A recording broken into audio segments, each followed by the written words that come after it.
Hello, everyone. Happy Friday, and welcome to 10 Questions with NBC10 Boston. I'm Kwani Lunis, and today we're going to be joined by Tiffani Faison. She's actually a restaurateur here in Boston. She owns four very successful restaurants, so we'll be talking to her about her story, life before quarantine, life during quarantine when her restaurants had to get shut down, and of course, how she's been adapting to slowly reopening here in Massachusetts. So stay tuned. We'll wait for her to enter the chat. Drop some comments to let us know how your Friday's going.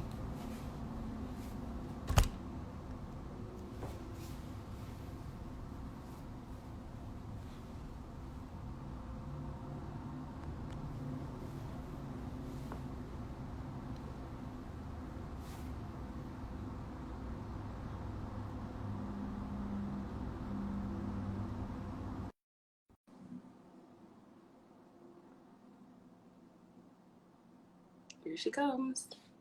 Hello. Hi. And the perfect backdrop, too. My kitchen. I love it.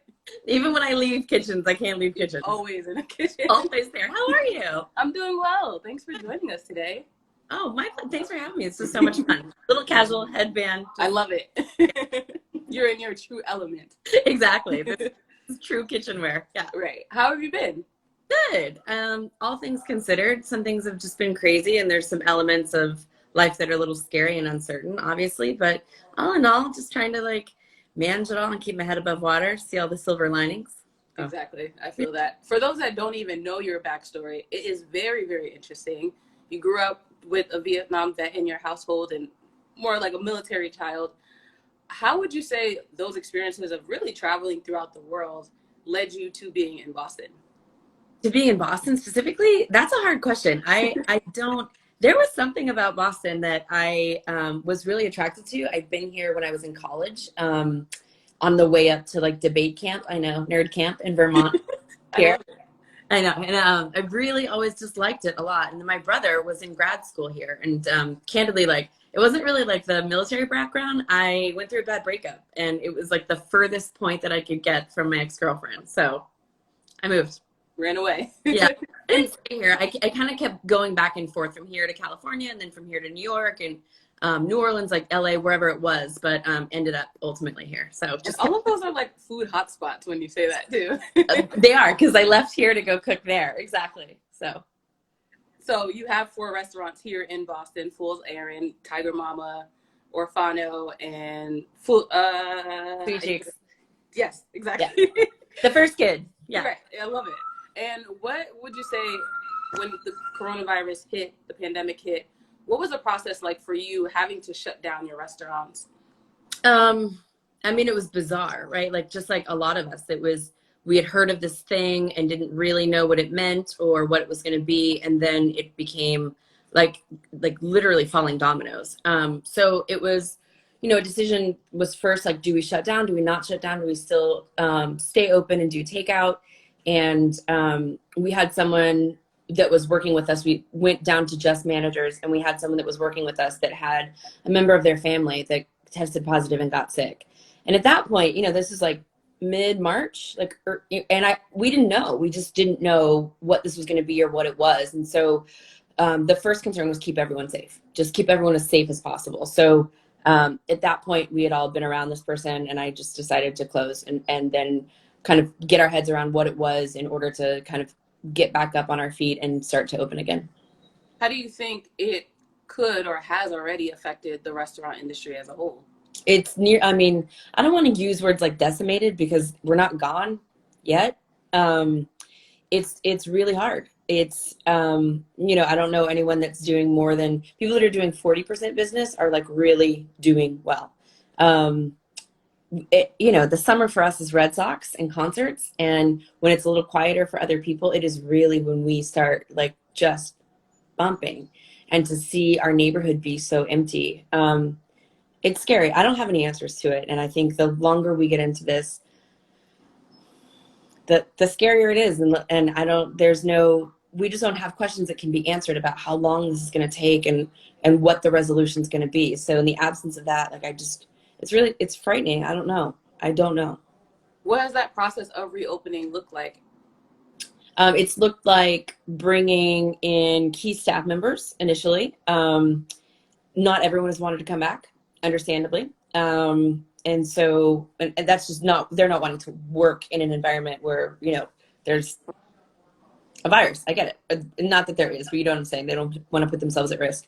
So it was key staff members at first and coming back slowly and making sure we keep our circles small. Opening for takeout first and then for outdoor dining. We're having some conversation about opening for indoor dining, but it's, we don't know. We don't really know how we feel about it. And so I think we're also watching the South and the West and trying to understand what's happening there and what that means ultimately. So kind of just taking it slow. We have a podcast here called The Dish I Miss, which our producer Shira Stoll, she reached out to restaurants and asked the chefs what dish they missed making during the pandemic. Do you have a dish that you missed? I miss just cooking for people. You know, I miss just like being in an active kitchen, cooking for people. I mean, we're cooking now. So a lot of that like itch has been scratched and it's nice to kind of be back in the kitchen. I think working on the wok station, you know, because I can cook at home, you know, all day, every day, but I can't get on a really like fired up wok station and cook. So I think I miss that the most. There wasn't like a specific thing that you just loved making though? There's a few things. I mean, the spicy okra at Tiger, I love making that dish. It's just all fast, high heat. So it's kind of like, it's the race car of a dish. Maybe that one. Yeah. And it's on the wok station. So yeah. And for those who don't know, but I'm sure everyone knows, you were on the first season of Top Chef. You've come a long way since then. But what would you say is one of the biggest things you've learned from that experience?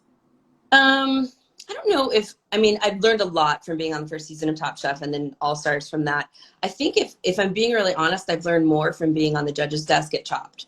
I've learned more about cooking and people being on the other side of it, to be honest, and like having empathy and understanding people's thinking when they're cooking and really watching from the other side has made me, I think, a more understanding and empathetic person.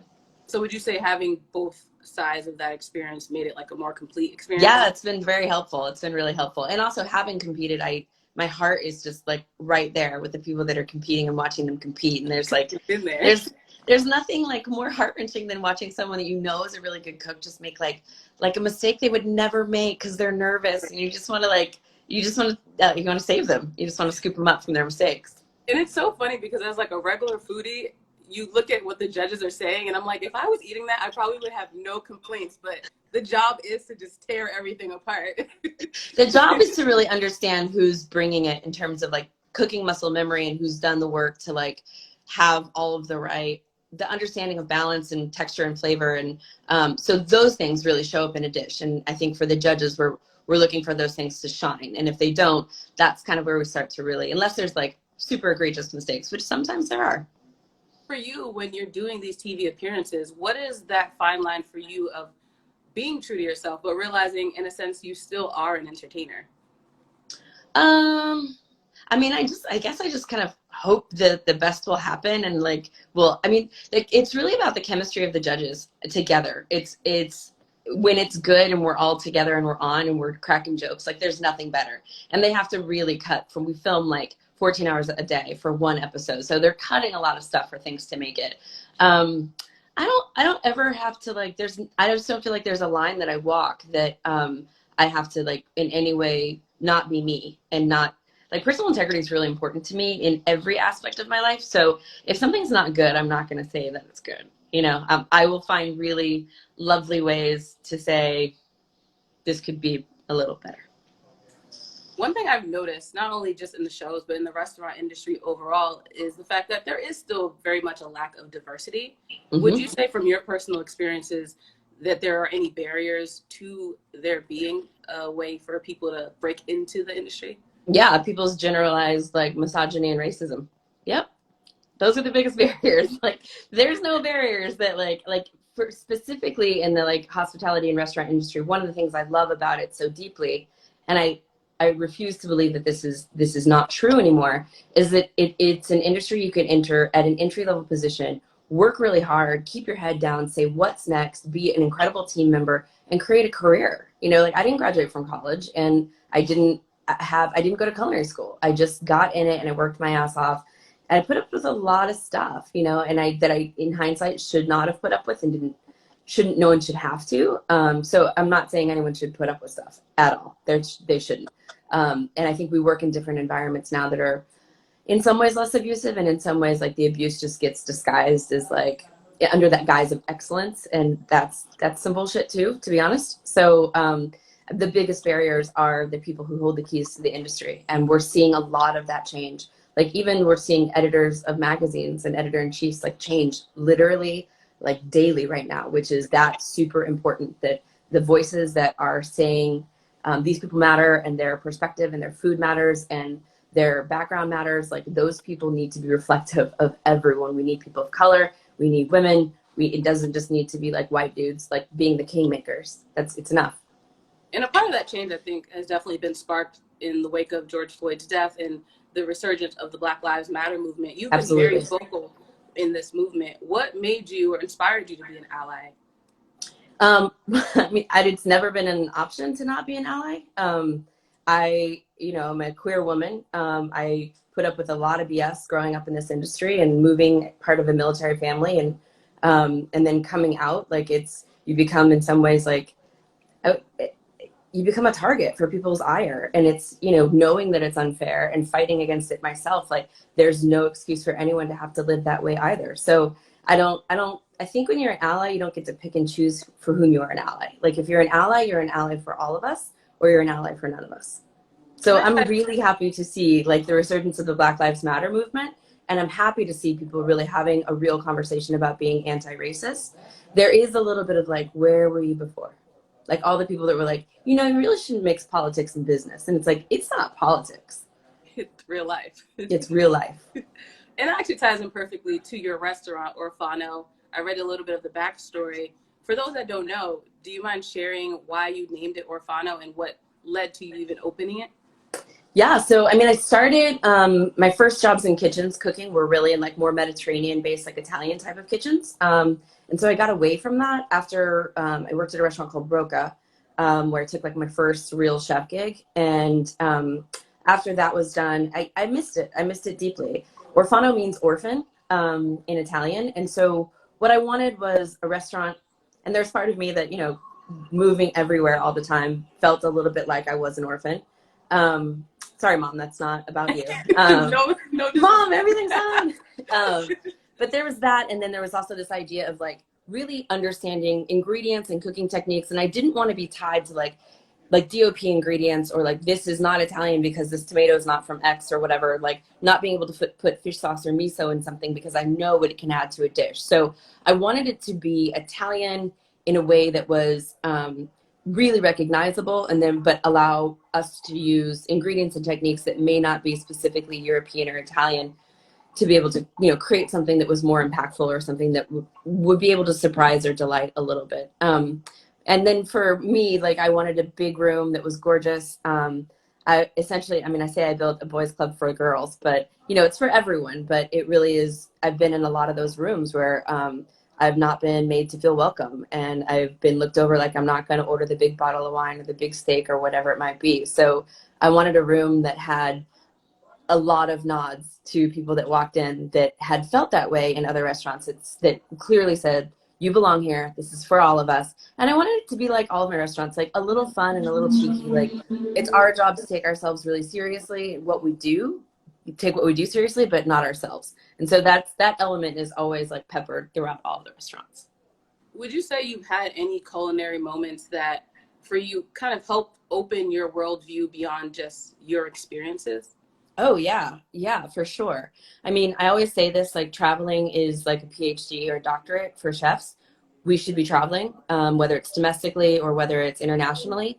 It's impossible to cook the food from a point of view or perspective or place in the world that you haven't experienced. I know people do, but food is so much about people, and it's about telling a story. It's really hard to tell a story if you haven't taken the time to like be there, understand where people are coming from, how they're living, and what that food that you're cooking means to them. Not to say everything has to be super authentic, but I think it's just like anything else. You need to understand the rules before you know how to break them. So yeah, it allows you to see things from other people's eyes and from other people's point of view. Exactly. And food should be bringing people together, to your point. Why do you think there still is so much of a divide? Like, what do you think is the key to changing that divide when food should be one of those things that we all need food to thrive? Right. I think being honest about where food comes from and allowing it to be for all of us, and allowing people to, like, I have no problem with people cooking food that's not theirs. I am not Thai, I'm not Southeast, I'm not Vietnamese, Yeah. but I've spent a lot of time studying that food, and I understand, like, I try and approach it as respectfully as possible, but it's also really important that we tell the story about where food really comes from, and who were the originators of food. And so I think there's divides in food because people are afraid to have those conversations. And in some ways they think it means like they can't cook that food. And I don't think that's what we're saying. But I think what we are saying is making, like, it's really important to give credit, from where things came and from the origins of things. Like, we're having, the Southern Foodways Alliance is having a huge conversation right now, because John T. Edge has been asked to step down. And he's been like a white dude that started it in some ways, but he's been the kingmaker for 30 years, talking about food that folks of color have been making forever. Yeah. So it shouldn't be him. It should be someone else. So I think until we can really get to the core of those conversations and be less afraid to have them, then the divide kind of still exists in some ways. You personally have 4 restaurants that are very much diverse in their own ways. How does one even gain that kind of versatility, not only in the industry, but in this market particularly? I don't know. And sometimes I think I'm like the dumbest person on the planet for like, just like keep getting bored. And, I mean, I do, like, I'm endlessly fascinated with food and different types of food and the stories behind it, where it comes from, and the dynamic techniques and flavors that can be used. So, like, there is a part of me that's just like, I mean, food's the only thing that's ever like satisfied me and left me completely hungry for more, every pun intended, like, so I think there's a bit of that. And strategically, being on the same block, I could not have restaurants that were in any way close to each other, or else I'd just be eating myself alive. So, so it allowed me to kind of do what I would have probably done anyway, but in a way that I think it becomes more pronounced because they're all close together and you see how different they are. So I think I just said a lot of words and I didn't answer your question. So word salad, I don't know. I have no idea. But you've been successful with it. That's all that really matters. Up until about now. Thanks, pandemic. I do have one final question. It's a quick fire challenge because I want it to be corny and play on words. All right, hit me. What is an ideal 4th of July menu from top to bottom? That's easy for me to answer. It's always tacos. So, and I know that's like not a normal answer, but interesting. Well, it started like 3 years ago when Trump got elected and started putting families in cages. And I didn't really want burgers and hot dogs to celebrate the United States anymore. And so I was like, you know what I really want to do is, like, in some ways celebrate the backgrounds of people that have not benefited from what this country has to offer. So it became tacos. So every year it's a big spread. Taco. What else is it's tacos, guacamole. It's like 3 different types of salsa. It's usually carne asada, and then chicken and some sort of fish, and then usually and then a veg version of some form. It's a lot of guacamole. What else do I do? Cremas, cheesy beans. I do this like totally inauthentic like pink bean dish with like a lot of cheese in it. Yeah. Grilled corn, like street corn. Just margaritas. Yeah. Always margaritas. So I usually like start it around noon or 1, which means I have to get up like super early in the morning. Right. So yeah, usually like the first margarita is probably around like 10:30. So by the time people get there, I care less whether or not I'm done. So yeah. Thank you so much, Tiffani Faison. This was an amazing conversation. So much fun. Seriously, thank you for having me. I really appreciate it. It's great to see you. You too. Have a great weekend. You too. Happy 4th. Bye. Thank you all for watching.